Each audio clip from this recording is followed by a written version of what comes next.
Good morning, good lunchtime, good afternoon, good evening, good midnight fantasy football podcast, you fantasy football addicted junkie. My name is Benjamin Nathan Weiner, and you are listening to the Pylon Dons Fantasy Football Podcast. As always, I am joined with the man with the cleanest haircut this side of Yorkstown, AJ. Carry on. How we doing? Doing good, man. I'm super excited for today's episode. Had a pretty chill Monday. I mean, nothing crazy. But I'm really amped to get into it, Ben. And how about you? How you been doing? Excuse me, just had to take a sip of my Propel, which is another one of my Ben Weiner, not advertisement product placements, because I've just been pounding these things lately. 0 calories, electrolytes, flavors, woo-wee. Can get them at Costco, 68 cents a bottle. What's not to like? But I'm doing good, though.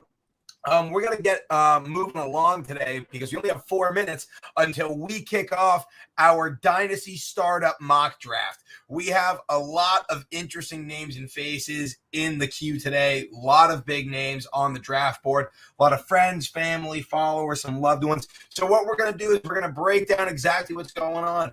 We are doing a Dynasty Startup Mock. 1 quarterback, 2 running back, 2 wide receiver, 1 tight end, 2 flex to add a little bit of spice. 8 rounds of bench because we don't want to bore you between nitpicking between D. Eskridge and Simi Fehoko, even though you should be drafting both. Full point PPR, 4-point passing touchdowns, pretty basic stuff. But it's just a really exciting chance to see how some of our friends and listeners are feeling about certain guys, see if they're getting ready and prepped up for the season. And it's also a great chance to, get a little competitive, swing things around a little bit. So Yeah, that's today's show.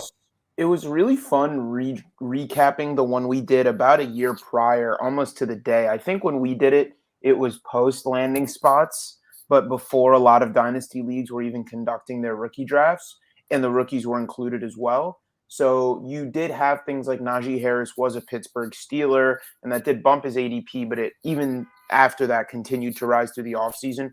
So it's going to be really cool to see how free agency has impacted it, how the rookies are going to be selected without any landing spots, and also just from year to year, how some guys have jumped, some guys have fallen. Because, I mean, we've talked about it now at length, thankfully.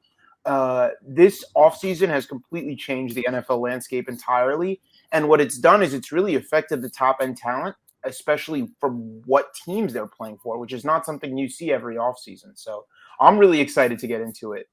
Absolutely. We got 2 minutes before, so before we kick this off and get started, just a reminder to follow us at Pylon Dons on Twitter, at Ben the Pylon Don, at AJ the Pylon Don, and at Pylon Dons on Instagram. If you're seeing our beautiful faces, please subscribe to our YouTube channel. And as always, shout out to our sponsor, Verse Gaming. AJ, I have one question for you before we start, and you don't have a lot of time to answer it, and I didn't let you prep for it. Is there any lessons from last year's mock draft that you are taking with you into today's mock draft? There was a lot of things I did wrong in last year's mock draft. I definitely tried to get cute with it, and I tried to have my balance of like my favorite veterans and my favorite rookies. And that didn't really, or not even rookies, just young guys in general, but that didn't really create a team that had a direction or could compete against some of the other teams that were drafted. Thankfully, that was not a real startup. And I will say, not to be an excuse or anything, but recording while drafting live is something that I didn't anticipate to be as difficult when we first did it. So I think I'm a little more prepped. I'm going to be picking from the 103 today, which I am over the moon about. I think the 103 seriously has some value, especially in that second, third, and fourth round. I really like the guys that are falling there, and hopefully they fall where I think they're going to fall, because I'm excited to be picking here at 103. Ben, you chose the 112, which I was kind of surprised about. We talk every day about this stuff, so I think I have an idea of what you're looking to do, but I won't be spoiling it for the viewers, but just sort of take us through why you picked the 112. Well, full transparency, I don't really like the spot. It was more so about the fact that I could make 2 picks in a row and then explain why I made them. I thought it would make for a better podcast. And I'm taking Breece Hall at the 112. He's on the board. And AJ, everyone is in right now. So without further ado, let's get this thing going. Yeah, let's get it done. I'm super, super pumped. It's been a minute since we've done this.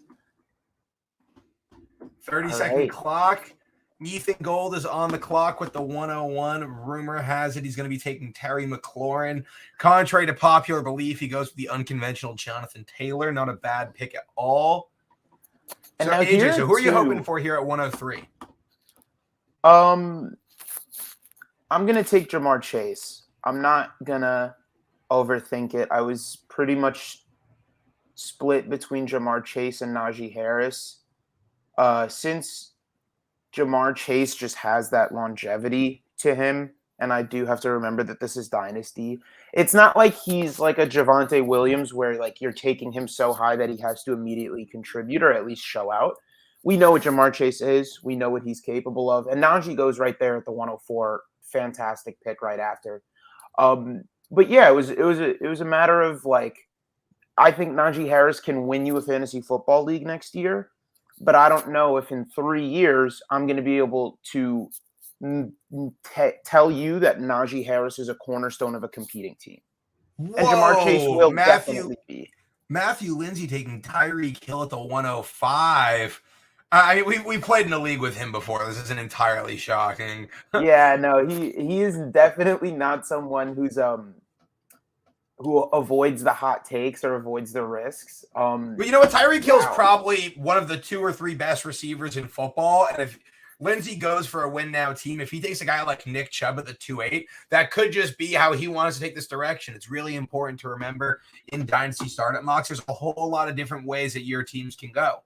Sometimes you're going for young guys, older guys. Wow, people are really taking their sweet time. Eric, what are you going to do? So right after Tyreek Hill, we see CMC and Derrick Henry go back to back. Some notable names that remain on the board. Ooh, and DeAndre Swift as well. So 3 running backs in a row. McCaffrey, obviously with the injury concerns, can't be taken at his 101 potential that we all know he is capable of. Derrick Henry with his own injury concerns as well. But if those guys are healthy, they will Drew, oh my God, Drew, you did that to spite me. Oh, he's in trouble. I mean, Najee Harris and Tyreek Hill. So those 2 running backs definitely win now, definitely swing for the fences. I don't hate the pick at all. So the backup plan is I'm going Austin Eckler and Joe Mixon so everyone can fight me. Because I'm just going to take 2 guys who have top 5 RB upside, both of them as next year. I would have taken these guys over Derrick Henry and honestly maybe Javonte given my team structure. I wouldn't have taken them over Taylor, Harris, McCaffrey, Swift, or Hall. But I feel pretty good about those 2 running backs to get this team started off. Yeah, I can't hate the selections either. I think both of those guys have top 5 finish potential. They already were both pretty much top 6, top 7 running backs for the entirety of the season.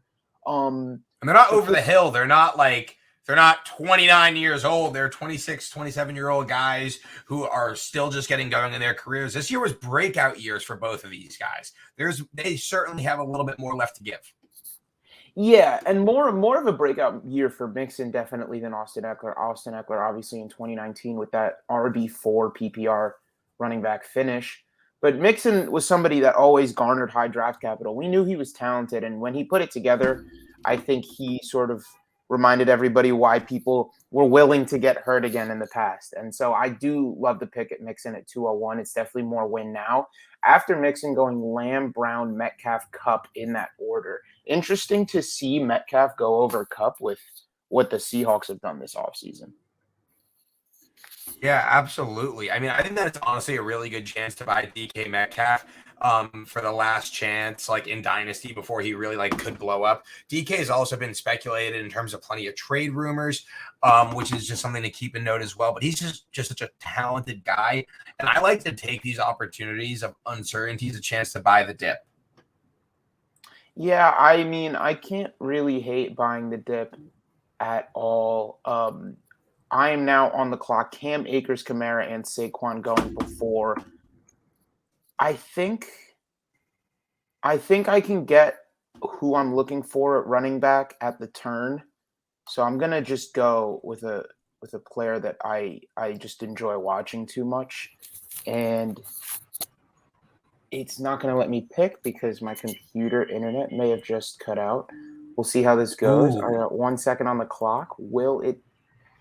It did not. I was trying to take Deebo Samuel there. I will live with Devontae Adams in all honesty. Oh, yeah, you will live with Devontae Adams. So I will be drafting from my phone for the remainder of this draft. That's Yeah, I think I'm going to hop in that too. I like seeing the board, but I think that's a decent idea. Yeah, I mean, so now I can talk about why I would have gone Deebo Samuel. San Francisco's not going to be in a position to bring anybody in on the offensive side of the ball for a while, and he's 3 years younger than Adams. Don't get me wrong, I do think Adams could be a top 3 receiver again this year, but he's no longer that only mouth to feed in that offense like he has been in Green Bay for pretty much his entire career. Well, what I'm really excited with for Devontae Adams this year, and Darren Waller as well, is these are two guys who haven't seen single coverage since they have came into the league. And now they're both going to have to at times. You're going to have to guard Devontae Adams one-on-one or Darren Waller one-on-one, and it's going to be up to Derek Carr to figure out where to throw the ball in that possession. I really think that you're off to a pretty strong start. This may be a hot take, but I don't love the Josh Allen at the 211 pick personally. Just because I just think it's way too high for a quarterback in standard, like single quarterback leagues. Personally, in 6-point passing touchdown, you can start to look at the QBs here. I can't say in 4-point passing touchdown you can. Obviously, Allen has the rushing upside that some of those other lower end QB1s do not, which is why he's been the QB1 for the last 2 years. But yeah, I am sort of in agreement with you that unless you're like maybe loading up on 23 picks and you just want to lock in a cornerstone QB, if we were doing startup trades, that's really one way that you could go with it. Jalen Waddle went right before me at the 3-2. I was looking at him. I opted to go Antonio Gibson. Love it. Great pick. Top it upside as immediately as next year. Awesome job. Yeah, I'm super in on Gibson in redraft. I do think he has a little more longevity than people think. Remember in college, he wasn't getting run into the ground. He was basically behind Kenny Gainwell when he was at Memphis, and NFL scouts saw the raw talent that he had. And obviously he was dealing with some injury concerns last year, but he finished the season super strong. And there wasn't really much to dislike about Gibson, especially with now Carson Wentz having just been under center under Jonathan Taylor's RB1 season. Yeah. I think, I totally agree with you there. Wow, Trey Lance, that was, I'm going to pause this because that was obviously a mistake. So we're going to give him a chance to redo give him a chance to redo. And while we do that, we'll talk about Higgins and Diggs, who went at the 3-4 and 3-5 right after me. I was thinking of getting cheeky and grabbing both Chase and Higgins, but double dipping in that offense, don't get me wrong, I trust Joe Burrow to fully support both of them. But for both of them to be weekly starters every single week, as good as they are, is just asking a lot for your team. Wow, this is funny. Will's getting flamed in the chat right now because he picks Rojo last year at the 4-7, and this year he I think something happened, but Trey Lance just went off the board at the third round, which over is not some guys. Accurate. And we're gonna resume the draft and give him one more chance at that. He'll go Trey Lance again. Hey, the man is in take lock more so than I've ever seen anybody. Listen, this is the worst pick we're gonna see on the board, more likely than not. The San Francisco 49ers have yet to give him the vote of confidence, and Jimmy Garoppolo is still going to be suiting up in the red and golds for them next year. Nothing is certain with Trey Lance. He's been picked over Chubb, Mahomes, Travis Kelce, Mark Andrews, Justin Herbert, just to name some of the few elite talents on the board at the moment. So I wouldn't go as far to say as any of those concerns with the in Trey Lance. I don't really care that Jimmy G's in town. I still see all the upside in the world with Trey Lance. It's more so the 4 rounds above ADP in a single quarterback type of thing. That's really my issue with the pick, personally. But as we're getting to my pick, I'm actually not loving how this board is shaping up for me. My big hope is that Travis Kelce falls to me at the 3-12. And if I could go the Mahomes Kelce. I wouldn't hate that at all. I mean, I wouldn't hate that at all. You could totally load up at the receiver position later on in the 5 through 10 rounds. Wow, JMO at the 3-11. Yeah, I'll just double dip Mahomes and Kelce. I'm all right with that. This team's already shaping up to be a future champion. Yeah, I mean, in best ball today, I've been taking Travis Kelce back end of the first round. Now that Tyreek Hill is gone, I think the sky's the limit for his volume. Dynasty, it gets a little tricky because if he really does get fed to the extent that he could this year, we might be in a situation where his fall off happens very drastically. Is that a concern for you? I don't know if you own Kelsey in any leagues actually, but is that a concern for you? I'm not concerned about him falling off at all. I actually traded him away in one league, and I'm really pissed about it. It was a bad move that I did, and I don't feel the need to put it on air. But I'm not thrilled with it. I think Travis Kelce has one more great tight end one season in us, and I'm so confident with him that it's gotten to the point where while Kyle Pitts is obviously the dynasty tight end one, in a dynasty startup mock, when I can get Travis Kelce at the top around 4, I'm cool. I'll figure out tight end later. Like Travis Kelce will be the goods for next season and maybe even the following. So I'm really, really comfortable with Kelce at this point. Yeah, and the stability you get out of a guy who's a locked and loaded top 3 tight end is just so irreplaceable. That sort of security you can have at the position. This was something we talked about a lot last offseason, where you want to be willing to take these guys at ADP, and obviously some of them didn't work out, like Kittle. Darren Waller was injured at times. Darren Waller's coming back, though. I think Waller's coming back strong. I'm comfortable. Yeah, I'm My totally favorite in thing about agreement these with you. episodes, you're about to be on the clock. My favorite thing with these episodes is that we get to just talk about so many guys so quickly and just fire off quick thoughts. Like, he'll be great. Oh, maybe he won't be. AJ, Yeah, absolutely. It's so entertaining to be able to do that. We see Aaron Jones go with the 4-8. Kittle is gone. He is the 4th tight end off the board after Kyle Pitts at the back end of the 1st, Mark Andrews all the way at the back end of the 3rd, which is a value that I love, and Travis Kelce and George Kittle in the front half of the 4th round, which leaves me on the clock. Burks goes 1 pick before me. I'm now looking at Justin. I knew Herbert. You were going to take. You love Justin Herbert. I don't see what's not to like. And I do see there, if I can get 1 or 2 of his pass catching options involved, I think he's one of those quarterbacks that's really capable of being a QB1 overall. And there's maybe 5 guys that I think have that sort of upside. And I'm super comfortable taking him as the 4th QB off the board in the back end of the 4th round. Yeah, it's funny because I'm a huge advocate of taking quarterbacks later, especially in this league format. You can get by with a Matthew Stafford, a Dak Prescott, a Justin Fields. But for me, it's like the value to like Mahomes at like the 312. That was just too low. And like to stack him with Kelce, it was too hard to resist the turn. But it's funny. It's pretty – I don't usually get to take a top-end quarterback because I'm too busy just loading up at receiver and running back. So it's a nice little surprise. AJ, you're on the clock here. What's going through your head? I'm trying to talk myself out of doing a very risky pick. Is it Chris Godwin or is it DeAndre Hopkins? It's neither. I'm going to go ahead and secure this stack. Yeah. That's a good stack. Getting a stack at like a turn always feels really good. Yeah, and it's interesting because, I mean, obviously with best ball, stacks are supreme. In redraft, you don't really see them prioritized as much. Michael Pittman at the 5-5. No, I love the pick there. That's are we like officially like Michael Pittman stands now? Is that where we are? Did I like tell you about this like a month ago, and then like 3 weeks ago you're like maybe you're right, and then now we're just like yeah. Well, I think the acquisition of Matt Ryan absolutely locked it in for me. I knew Michael Pittman was capable of being a mid-level wide receiver too. That was never in the question. It's just like his upside in such a run-heavy offense, I felt was really capped. But with Matt Ryan there, he's going to be able to get Pittman such quality looks.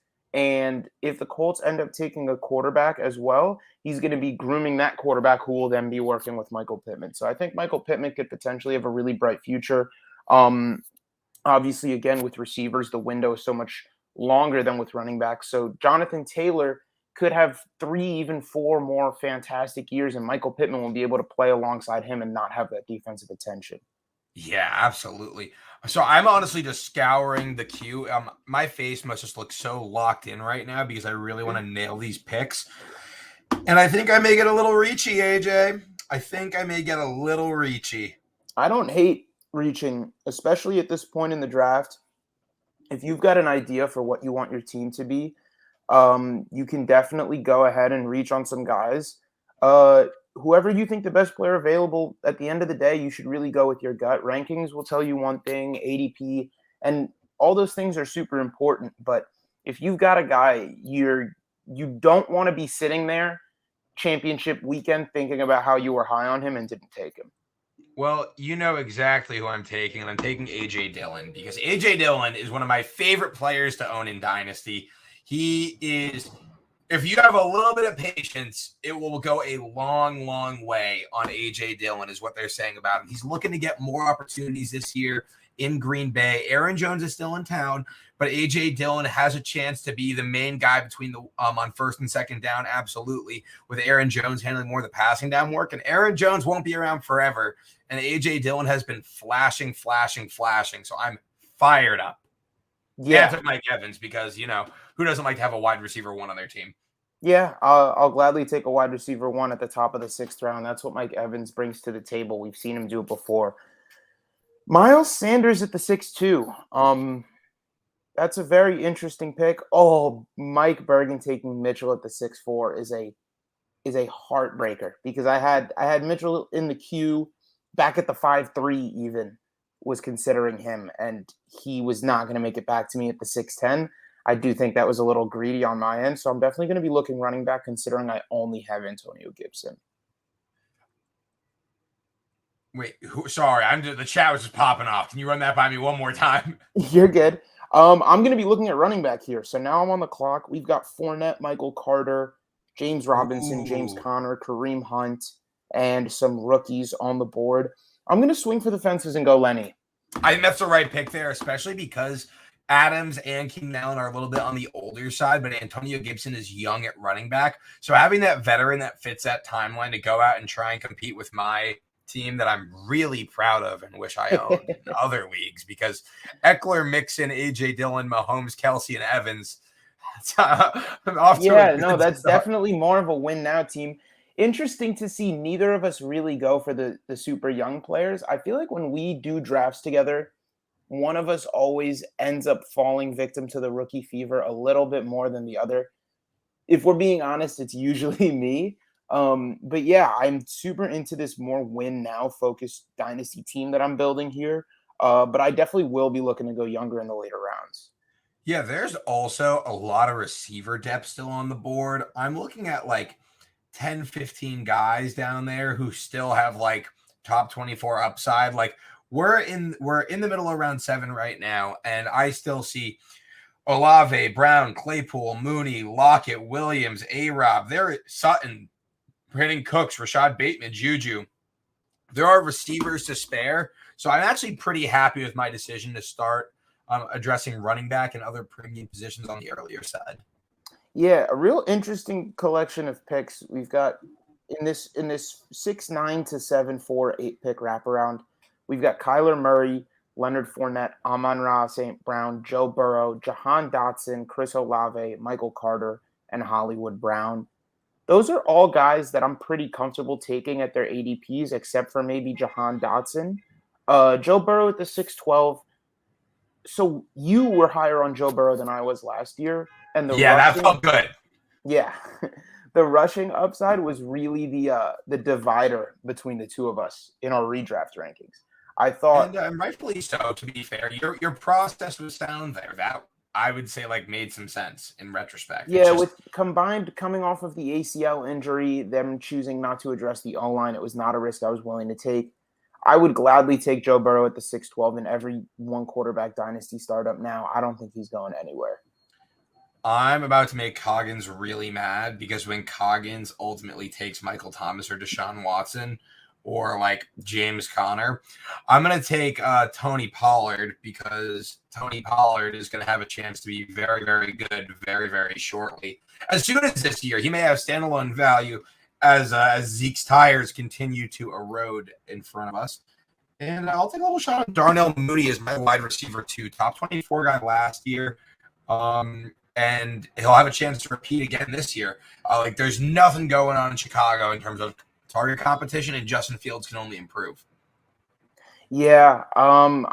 The only issue with Chicago is that they don't really have the draft capital to shore up some of their many weaknesses, so they might be really bad. But it just sounds like a lot of targets for Darnell Mooney, which I'm totally here That's how for. I'm feeling about it. Like Darnell Mooney's a really talented guy who said he's one of the best separators in the NFL.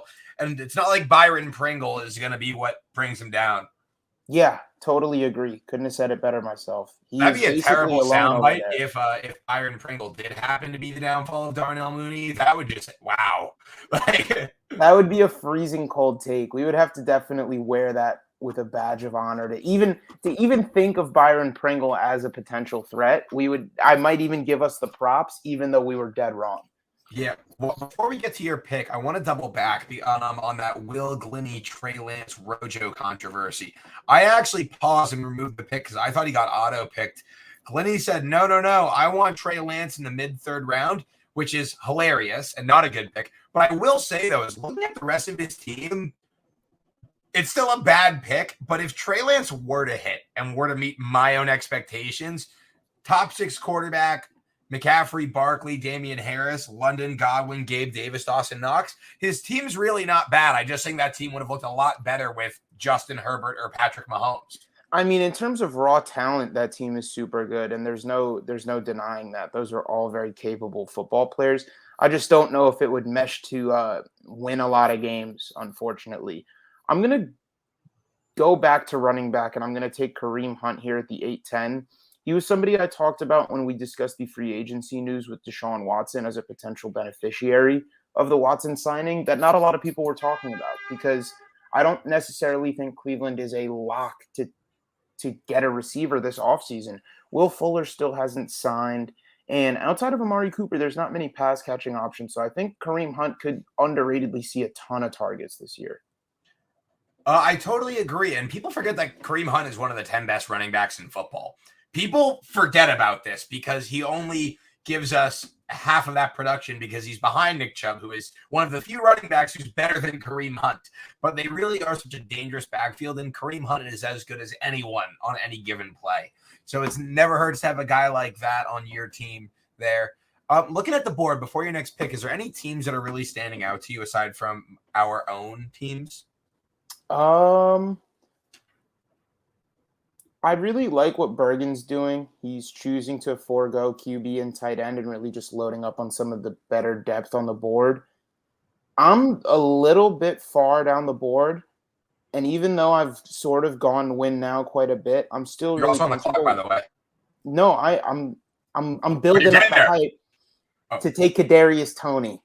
At the 9-3. I had the Tony Rashad Penny wrap up next, and I was really excited about it. Yeah, I went a little bit fishing for that one. Definitely a few spots above ADP. But listen, Daniel Jones was 500 when he was under center for the Giants. He had a little bit of throwing inconsistently, but in that game with Kadarius Toney against the Saints, where Kadarius Toney basically put the NFL world on notice of why he was a first-round NFL draft pick, him and Daniel Jones looked like they had some serious rapport. And Kenny Golladay didn't do himself any favors last year, as we know. Sterling Shepard really just unfortunately cannot stay on the field. And the Giants at 5-7 in the NFL draft are, as far as I'm aware, I don't see a world where they don't address both sides of the trenches, or at least one of the defensive or offensive line at one of those top 7 picks. Yeah, absolutely. It's funny, Coggins said he was really going to put me in a blender, and I feel like I've taken his lunch money on literally every pick, looking at his roster. Yeah, the Bateman Pickens turn is very interesting. To go super young and then go get a guy like Josh Jacobs is a really head-scratching move. I don't think Josh Jacobs is going to be appreciating in value anytime soon. I love that he's playing in a fantastic offense as much as the next guy, but I think he's just a super risky person to buy at the top of the 4th round in dynasty startups. I kind of like Jacob's stock there. The pick that really scratches my head is Miles Sanders at the 6-2. I almost feel like at this point for Miles Sanders, you're hoping that he leaves Philadelphia after this year and then gets a chance. Because Miles Sanders is a really talented guy. I probably think about his 80-yard run against Pittsburgh from 2 years ago, like once a week. So it's not a question of talent with Sanders. It's just been opportunity. But there's more talented guys than him on the board who have more opportunity. Like I think at this point, I'd rather have Damian Harris and Miles Sanders in Dynasty. I think Leonard Fournette. I think maybe Michael Carter, maybe Tony Pollard. I think all these guys are just also very talented and have a clear path to opportunity as well. I am my last pick. I went Rashad Penny and Michael Gallup at the 9-12 turn. I feel great about Penny's upside, especially as my RB5. As for Gallup, he's a guy I've liked in the past. I don't love the fact that he's coming off an injury again and that Dallas is certainly looking to bring in more in the receiving room. But given the receivers on the board, I was deciding between him and the likes of Kenny Golladay and Tyler Boyd. So it felt like my decision was made somewhat for me. I've got a quick question about one of these picks. Calvin Ridley at the 9-9. What do you think about that? While I make this pick, tell me your thoughts. I want nothing to do with Calvin Ridley in any format. I don't know when he is going to play in the NFL again. I do not know what team he will be on. I do not know how old he will be. And these like mid-range dynasty startup picks, when you're picking in the 9th or the 10th round, this is where the draft is won. So sure, in 2 years, maybe Calvin Ridley comes back and can be the wide receiver 26. But he was only a top 5 receiver one time. He wasn't great when we saw him on the field last year. And I really think that there's a real chance we don't see him on an NFL field anytime soon. Taking guys with those sorts of question marks with like top 100 picks is not something that I recommend doing. What about you? How do you feel about that? No, I think the risk is just far outweighs the reward, even if we have seen him be elite before. I opted to go Matthew Stafford here at 10-10. I think shoring up QB depth is a little bit underrated in this format. Just because I get it's single quarterback and people can stream. But when you have in Dynasty these benches that are as big as they are, sometimes the difference between having your second quarterback be Taylor Heineke or Matthew Stafford is going to be the reason if you can make the playoffs or not. Because sometimes you take a shot on one of those mid to later round QBs and it ends up hitting. I chose Stafford over Rodgers in Dynasty. I just think he's got a little bit more longevity and Rodgers is a little bit risky. I am back on the clock now, and I have yet to take a tight end, so I'm actually going to go and take Zach Ertz here. Another reach, a guy who I think in redraft is an absolute slam dunk, got a 3-year extension, which is huge considering the Cardinals just let go of Christian Kirk, and I don't fully trust Rondale Moore either. So I'm pretty comfortable taking Zach Ertz at the 11-3 with the way I'm going in terms of win now. These wide receivers are looking thin. Yeah, it thins out quick past like the 7th round. Yeah, this is thinning out really quick. Oh, no, I got what I'm doing here, though. AJ, you're going to be really mad when I take Alan Lazard at the 11-12. You're going to be really mad about it. You're the worst. Yeah, but I like the pick. You're making the right selection, so it's funny because I've been mocking from this spot all day, and I haven't liked how any of them have went. And this has been my best run. I've been prepping for this. I wanted to come on air, wanted to have a good mock draft, wanted to swing my stuff around and have a great team. And it wasn't happening all day. And it just shows that, kid knows how to perform under pressure. Yeah, I mean, I think right now what you're putting together is awesome. The Mahomes-Kelsey stack is, of course, super valuable. I think your running backs are a really interesting mix of win now guys and future guys if this is a dynasty. Joe Mixon and Austin Eckler could have 2-3 years apiece, and then you're cooking with some serious fire if A.J. Dillon and Tony Pollard turn the corner sooner than some people think. And that's the thing, though. What I like about my running back room right now, having those 4 guys, is that there isn't really that pressure for A.J. Dillon or Tony Pollard to do it this year. Rashad Penny could do it this year. That would be fine if Tony Pollard is, the running back 30 and A.J. Dillon's a running back 24, which would also be great to have in your flex spot. Nothing wrong with that for that matter. But it just takes some of the pressure off it. So I'm actually going to do something a little dicey here, and I'm going to reach on a rookie receiver named Justin Ross coming out of Clemson. And I actually, my thing with Justin Ross right now is he had like a neck injury, which is really scary at school. But 3 years ago, a whole pandemic ago, he was the wide receiver one in the class. It was him and George Pickens, and both of them got injured. And guys like Garrett Wilson and Chris Olave and Treylon Burks emerged. And while I understand a neck injury is very, very serious, if Justin Ross has the green light, I mean, it's hard for me to really view his profile not in comparison to Pickens. And when I see George Pickens going in the 8th round and Justin Ross in the 12th with similar upside, it just feels like a no-brainer to me there. Yeah, I definitely cannot fault that pick. I'm not as high on Justin Ross as consensus. The lack of the production profile in recent memory worries me. Obviously, the injury concerns worry me.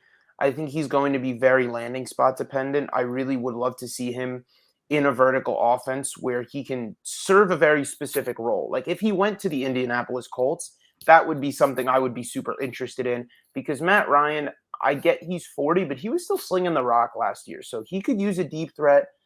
No offense to T.Y. Hilton. You're not the same barn burner that you once were. So bringing in a guy like Ross would be super interesting for a team like that. Yeah, I mean, I also think what really gets me excited about Ross is apparently Pittsburgh's interested in him in the 2nd or 3rd round, which we know how Pittsburgh churns him out of it. AJ, Pittsburgh could draft you in the 3rd round, and I'd be like, okay, AJ's on my taxi squad because they'll teach you. They'll teach you how to run the routes. They are no stranger to producing wide receiver talent, even from the days of Mike Wallace. Like they always churn out fantasy relevant receivers. I can't remember the last time Pittsburgh hasn't had a good receiver. Seriously. Like we can go like Hines Ward, Antoine Randall. We can go Mike Wallace, Plaxico Burress, Antonio Brown, Deontay Johnson, Chase Claypool, Juju. It's just the cycle of life, man. Like even a guy like Chase Claypool, for example, it's not his time yet. When Deontay Johnson is up for a contract extension, the Steelers just aren't going to pay him. And then Claypool will be the wide receiver 1. And then whoever they draft will be the wide receiver 2. And they're not going to pay Claypool either. It's like they're just going to keep cycling him through. Yeah, I do want to shout out Hanania 14. Absolutely sniping me on Tyler Algier at the 12-9. Fantastic pick. I think Tyler. Yeah, that's Algier. Andy, bro. That's Andy. Andy sniped me? Wow. All right. Yeah, I know, which is pretty off-brand of Andy, but like well done, Andy. Tyler Algier at the 12-9. Super interesting pick. Pretty much who I was targeting there. There's a lot of interesting players on the board right now, but this is where you start to have these like shoot for the moon guys, and then in very, very stark comparison, you have these basically what most people would consider a 1-year rental. AJ, you're going to miss on a guy, and it's going to make you really mad. No pressure, huh? Yeah, I'm going to tell you once you're off the clock because I'm going to take him. I'm going to go Kenny Gainwell and add a little more running back depth. Kenny Gainwell is a guy that I've really been in on since he took his very limited amount of work with Miles Sanders there and was able to find his way in the end zone. I mean, we had Jalen Hurts running for double-digit touchdowns. We had Jordan Howard and Boston Scott running for 4 touchdowns in one game, for crying out loud. So there were definitely, you had to fight to get those touchdowns, and for Gainwell to get 6 as a rookie and his receiving upside is something I'm really interested in. Not necessarily for this year, but definitely if Miles Sanders is not an Eagle in 2023, there's something interesting there for sure. I agree, and I like Kenny Gainwell. Do you want to know which of your boys you forgot about? Yeah, tell me. Van Jefferson. Yeah, I was thinking about Van Jay, but I do think there's a world where there's some equally valuable receivers that could potentially slide down the board. There's a couple that I'm looking at right now that I really want to talk about, so I really hope they fall to me. If I don't get them, I'll let you know who I'm talking about. But wait, am I crazy if I take Van Jay over DJ Chark? Like, I know that DJ Chark like hasn't been great, but like he's coming off of that pretty brutal injury, and Van Jefferson is in an offense where it's Cooper Kupp and then it's last year's PPR wide receiver 81. Spoiler alert, I'm really not in on Allen Robinson, but I like the call going Brady and Van Jay. I think Van Jay has a little bit clearer of a path to some volume than people might think, especially another year with Matthew Stafford. Second year in a row with the quarterback. I really think could do some wonders for Van Jay.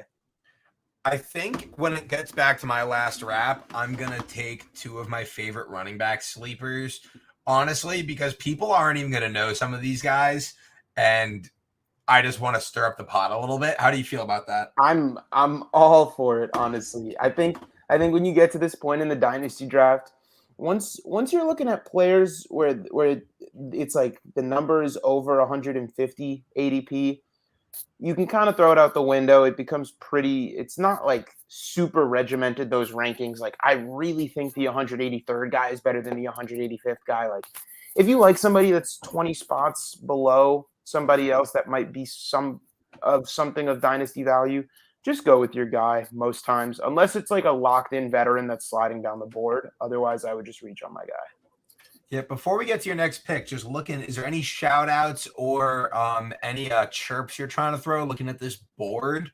Any picks you really, really like? Like, for example, I love that Eric was able to get Jalen Hurts at the 9-7. That's a really good pick, for example. Yeah, I think Jalen Hurts is a phenomenal pick there.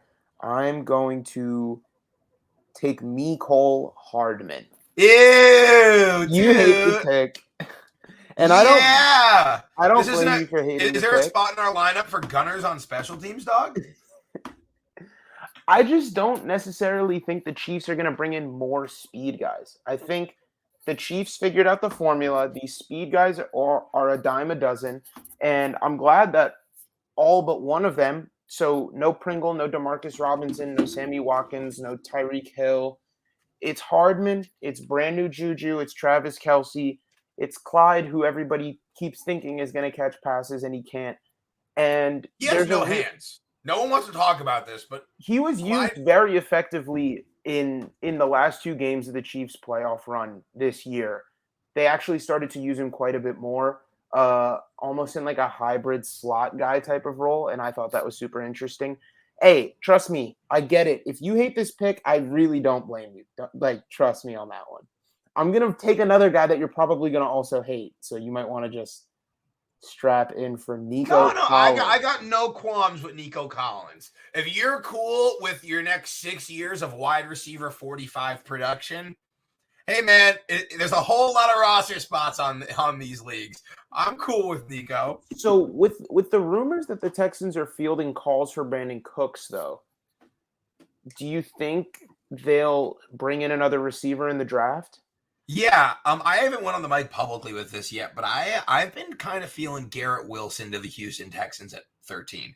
He's a hometown kid. He's a stud receiver, and the Texans really seem to want to give Davis Mills a chance, which I think is brilliant, because if Davis Mills isn't good, then they'll just be really bad, and they'll just draft Bryce Young or CJ Stroud. And Garrett Wilson's unbelievable, and that's about where he's going to go in the draft, and I think the pick makes a lot of sense there. However, though, if they traded Brandon Cooks and Nico Collins was alongside Garrett Wilson, I think Nico Collins – oh, Drew, I swear to God, Drew. And Drew took Ty Chandler from me. That's tough. That's a tough one. Yeah. Speaking of Drew, couple of his picks, I despise James Cook at the 10-3. And when we get further into our rookie rankings as we get closer to the NFL draft, I'll talk about why I've really started to fade James Cook recently. The lack of volume he got at Georgia, and I get it. Georgia's a competitive backfield every single year. It's very hard to see a guy not get that volume, not really show receiving upside up beyond the playoff semifinal, and then be considered in like the middle of the second round of rookie drafts. It's just a little bit insane to me when you can take guys like Kennedy Brooks or Zonovan Knight or Zamir White for that matter. Yeah, this running back class is really deep, and I'd like to highlight the guy I took at the 16-1 with my last pick, Abram Smith out of Baylor. Doesn't have a great production profile because he's only been a running back for about like under 2 calendar years, started off as a linebacker.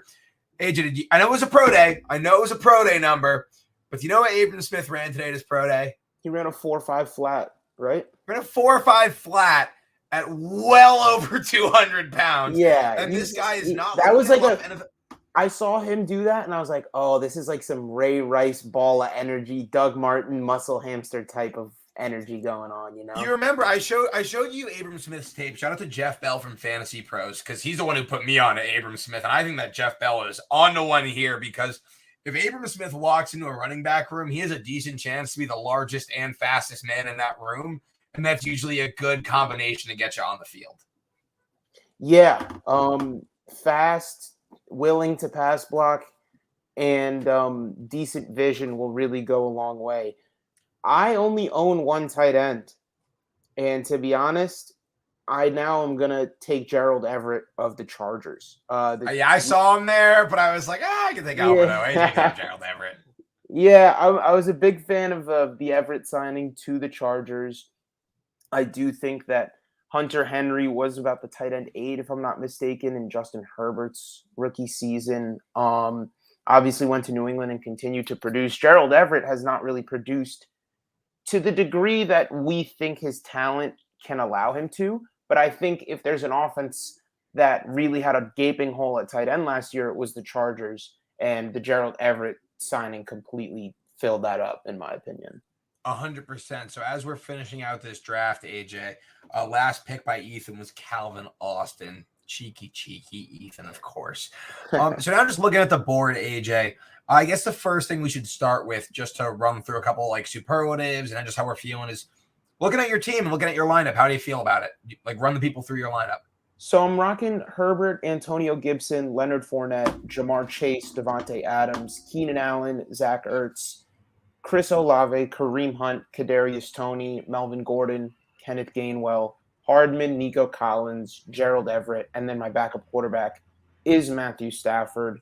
Looking at some of the later quarterback talent that went off the board, we have Justin Fields all the way down at the 13-5, who I gladly would have taken at the 12-10 for that matter, because in Dynasty, he's a rookie. He has rushing upside, and I do think the Bears are really, really committed to him for the entirety of his rookie contract, especially just with what they paid to go up and get him. So definitely not as happy with the Stafford pick as I was in the moment. I did let some tight ends sort of slip me by, but I did love Zach Ertz in the 11th round. I think he's one of those tight ends that can age super well and produce longer than people think. I know he is approaching 33 years old, but you don't give a 3-year contract to just anybody that age. You give it to a veteran who's a multiple-time Pro Bowler, and I think could be a leader for this Cardinals team. I totally agree with you. I think Zach Ertz has, like, honestly another year or two of being like a mid-range to low-end tight end 1. He's going to have a chance for volume. Even if Arizona brings a rookie into this offense, I think Arizona's a sneaky team to take a first round wide receiver. Excuse me. I think sneaky, just a little hunch. Lost Christian Kirk. Want to keep Kyler happy. Hopkins is getting older. It's a good receiver class. I don't think it's crazy, is all I'm getting at. But even if they did do that, like, tight ends, they're all reliable. Kyler's going to be checking it down to Zach Ertz like nobody's business, and Ertz is great in the red zone as well. So yeah. So some notable guys that weren't drafted. The only rookie quarterback drafted was Malik Willis. Kenny Pickett, Matt Corral, and Sam Howell, as well as Desmond Ridder, all going undrafted. We've got Laviska Shenault going undrafted. Sony Michel, Corey Davis, Nyheim Hines, Jamal Williams, Kendrick Bourne, Jonnu Smith, Kirk Cousins. There's some interesting Evan Engram, Jalen Reagor.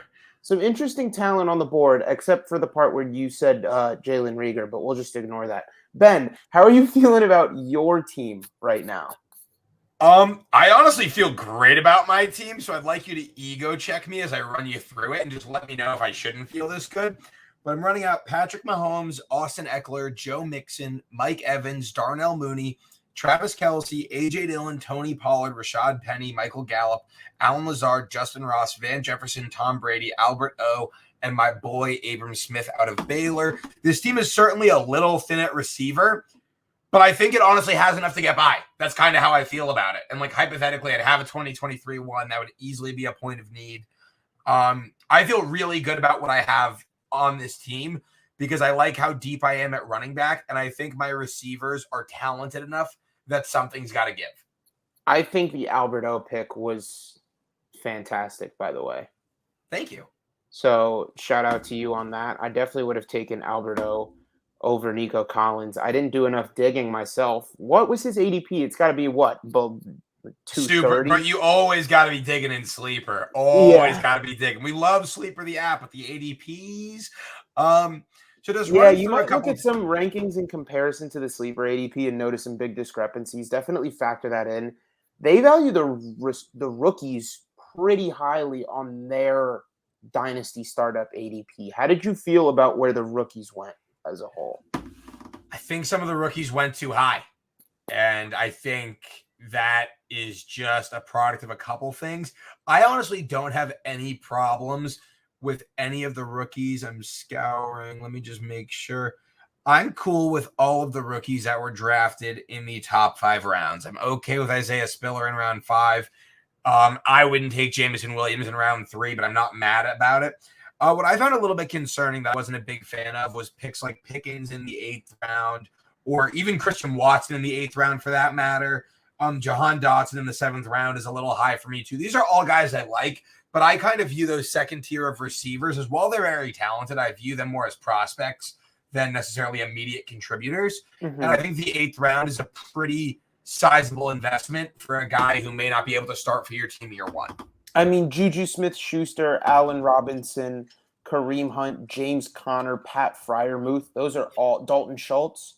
Those are all guys I would rather have than George Pickens for sure. Yeah, absolutely.